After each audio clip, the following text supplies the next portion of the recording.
ప్రయత్నాలు చేస్తే కానీ తెలంగాణ రాదా?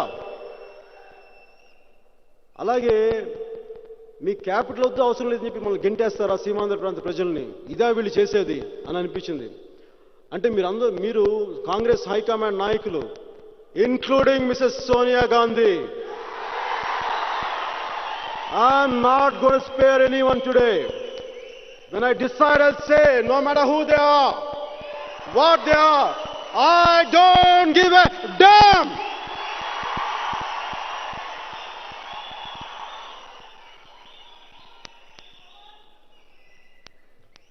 Mr. Rahul Gandhi, Mrs. Sonia Gandhi, if you want to head the country, please go to Vijayanagaram. Go to Mr. Botsa Satyanarayana's parliamentary constituency. Go and face the wrath of people over there and address them. What was the reason for you and what conditions made you to do the way you did?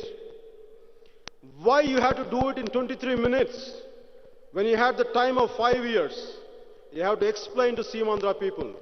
Till then, I will make sure, Pawan Kalyan will make sure, Congress will never win a seat. I'll fight for it. Even if you win, I'm going to fight for it. The reason is, I don't like anyone if someone touches the national integrity. ఎవరైనా సరే జాతీయ సమగ్రతని చెడగొట్టినట్టు తెలిస్తే, ఇప్పటిదాకా మీరు జిహాదీలను చూశారు, మతం కోసం చచ్చిపోయే వాళ్ళని చూశారు, ప్రాంతం కోసం చచ్చిపోయే వాళ్ళని చూశారు, కులం కోసం చచ్చిపోయే వాళ్ళని చూశారు, కానీ ఒక దేశం కోసం చచ్చిపోయే మొదటి పిచ్చివాడిని నేనే.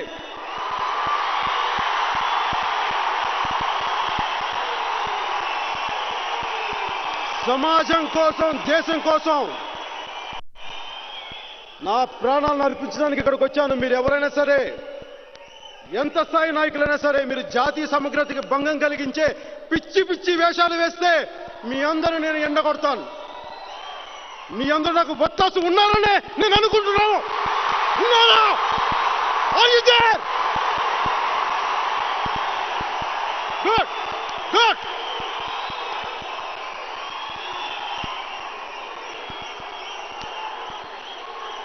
అలాగే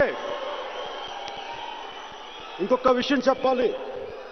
ఎందుకంటే ఇక్కడతోటి మనం రాష్ట్రాలుగా విడిపోయిన అన్నదమ్ములా కలిసి ఉందామన్న దానికి మొదటిగా ఒకే ఒక మాట చెప్పి దీన్ని వేరే జనసేన పార్టీ ఎజెండా ఏంటని చెప్పడానికి వెళ్తాను.